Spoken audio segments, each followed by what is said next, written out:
Hey everyone, स्वागत है आप सभी का स्टडी और चैनल पर, जहां पर आज के इस वीडियो में मैं लेकर आई हूँ 50 मोस्ट इम्पॉर्टेंट एमसीक्यूज ऑपरेशन सिंदूर से रिलेटेड, जो कि आपकी किसी भी गवर्नमेंट एग्जाम में पूछे जा सकते हैं, क्योंकि ऑपरेशन सिंदूर टॉपिक बहुत इंपॉर्टेंट है। तो चलिए स्टार्ट करते हैं फटाक से क्वेश्चन। सबसे पहला क्वेश्चन, ऑपरेशन सिंदूर किस तारीख को किया गया था? तो याद रखिए 7 मई 2026 को किया गया था। 2025 को किया गया था।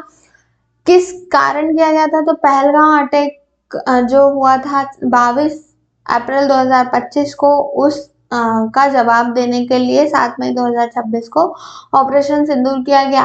तो पहलगाम अटैक में 26 भारतीय नागरिक मारे थे। नेक्स्ट पे चलते हैं। ऑपरेशन सिंदूर का मुख्य लक्ष्य क्या था? तो आतंकवाद नेटवर्क को कमजोर करना मुख्य लक्ष्य था।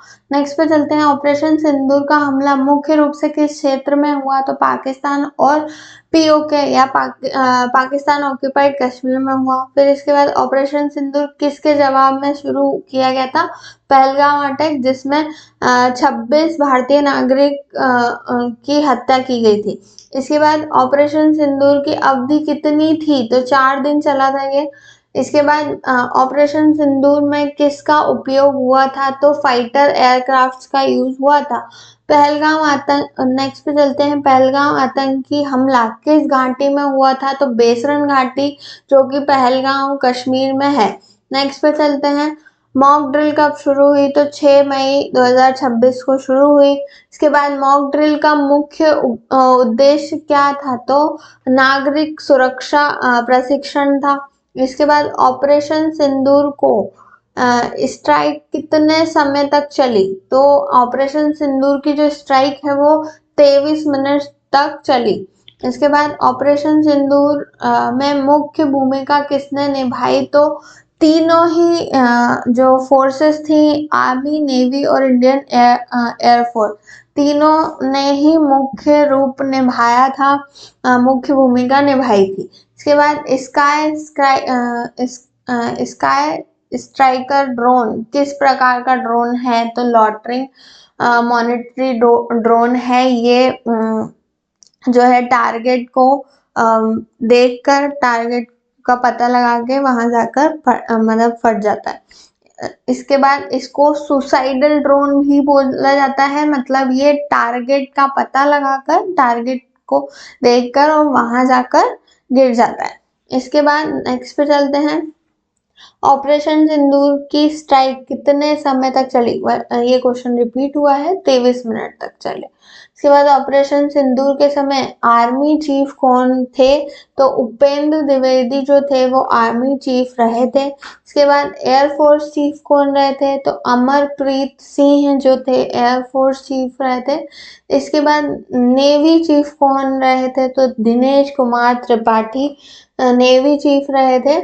इसके बाद सुप्रीम कमांडर को नेवी, तीनों ही जो फोर्सेस हैं उसके जो सुप्रीम कमांडर होते हैं वो राष्ट्रपति होते हैं। इंडियन राष्ट्रपति जो होते हैं वो सुप्रीम कमांडर जो होते हैं वो इंडियन राष्ट्रपति को माना जाता है, तीनों ही फोर्स का। इसके बाद प्रिसीशन स्ट्राइक का अर्थ क्या होता है? Accurate attack. प्रिसीशन मतलब ही होता है एक्यूरेट, एक्यूरेट तरीके से, पूरी तरीके से प्लान करा हुआ अटैक, उसको बोलते हैं एक्यूरेट अटैक या प्रिसीशन स्ट्राइक। नेक्स्ट पे चलते हैं। ऑपरेशन सिंदूर में कौन सा एयरक्राफ्ट उपयोग हुआ था? तो राफेल एयरक्राफ्ट यूज हुआ था। इसके बाद ऑपरेशन सिंदूर में भारत का मुख्य स्ट्राइक एयरक्राफ्ट कौन सा था? तो सुखोई 30 MKI जो था ये मुख्य स्ट्राइक एयरक्राफ्ट था। इसके बाद राफेल एयरक्राफ्ट इंडिया ने किस देश से खरीदा है? तो फ्रांस से खरीदा है। इसके बाद ऑपरेशन सिंदूर में कौन सी मिसाइल उपयोग की गई? तो ऑपरेशन सिंदूर में ब्रह्मोस मिसाइल यूज की गई। इसके बाद ब्रह्मोस मिसाइल किस प्रकार की मिसाइल है? तो क्रूज मिसाइल, जो ब्रह्मोस मिसाइल है वो क्रूज मिसाइल है। इसके बाद क्रूज मिसाइल की विशेषता क्या होती है? अ लो एल्टीट्यूड फ्लाइट। तो ये लो एल्टीट्यूड में मिसाइल जो है वो लो एल्टीट्यूड में चलती है। इसके बाद नेक्स्ट पे चलते हैं। S-400 क्या है? तो S-400 मिसाइल डिफेंस सिस्टम है जो कि रशिया से खरीदा गया। तो नेक्स्ट आंसर वही है, S-400 कौन से देश से खरीदा गया? तो रशिया या फिर रूस से खरीदा गया। इसके बाद S-400 किस टारगेट को डिस्ट्रॉय कर सकता है? तो एयरक्राफ्ट, मिसाइल, ड्रोन, इन सभी को S-400 डिस्ट्रॉय कर सकता है। इसके बाद S-400 की मैक्सिमम रेंज कितनी है? तो 400 किलोमीटर तक ये जो है टारगेट को देख सकता है, टारगेट को कैच कर सकता है। इसके बाद आता है सुखोई 30 किस देश का एयरक्राफ्ट है? तो सुखोई 30 भी रशिया का एयरक्राफ्ट है। ब्रह्मोस मिसाइल किसके साथ मिलकर बनाई गई थी? तो ब्रह्मोस मिसाइल कौन सी कंट्री के साथ मिलकर बनाई गई? तो इंडिया और रशिया ने दोनों ने मिलकर बनाई थी। इसके बाद आता है ऑपरेशन सिंदूर के समय भारत के रक्षा मंत्री कौन थे? तो राजनाथ सिंह भारत के रक्षा मंत्री थे। फिर आता है हैमर का पूरा नाम क्या है? तो हाईली एग्ली मॉड्यूलर मोनिशन एक्सटेंडेड रेंज, इसका मतलब हैमर का मतलब ये होता है। इसके बाद हैमर बॉम्ब है, याद रखिए हैमर क्या है? बॉम्ब है जो कि ऑपरेशन सिंदूर में यूज किया गया।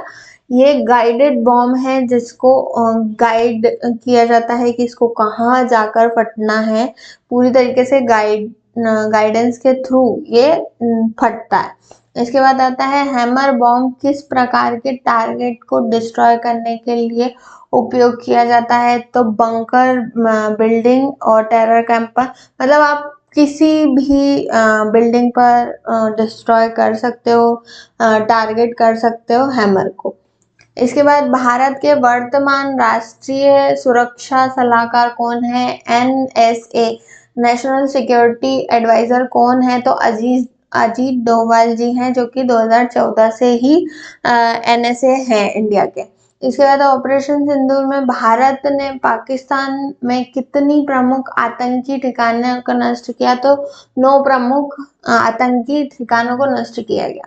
इसके बाद ऑपरेशन सिंदूर में नष्ट किए जाने वाले आतंकी ठिकाने किस क्षेत्र में स्थित हैं? तो POK पाकिस्तान।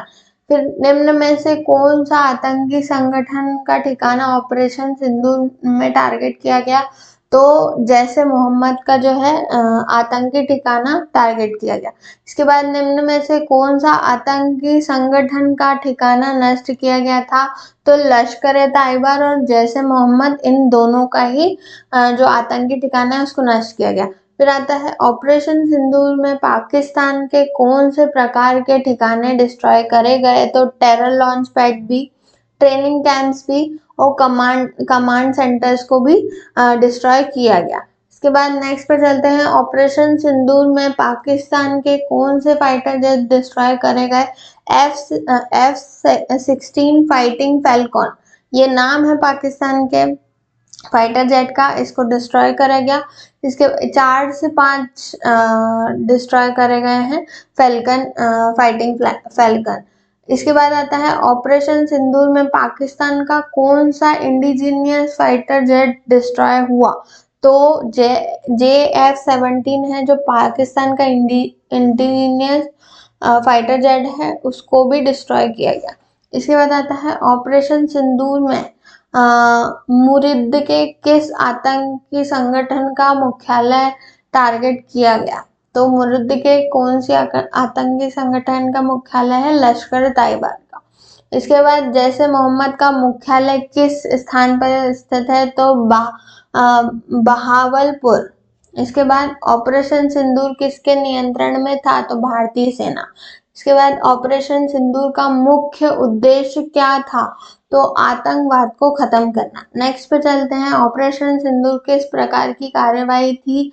तो रिटेलिटरी कार्यवाही थी, जवाबी कार्यवाही बोला जाता है इसको। इसके बाद ऑपरेशन सिंदूर का मुख्य उद्देश्य क्या था? आतंकवाद को खत्म करना। इसके बाद ऑपरेशन सिंदूर किसके नियंत्रण में था? तो भारतीय सेना के नियंत्रण में था। तो thank you for watching the video. अगर आपको मेरे वीडियोस अच्छे लगते हैं तो मेरे चैनल को लाइक, शेयर, सब्सक्राइब करना ना भूलें और कमेंट सेक्शन में बताएं कि आपको नेक्स्ट किस टॉपिक पे वीडियोस चाहिए, किस टॉपिक में MCQs चाहिए, तो मैं नेक्स्ट वीडियो उसी टॉपिक का बनाऊंगी। तो thank you for watching the video. मिलते हैं नेक्स्ट लेक्चर में।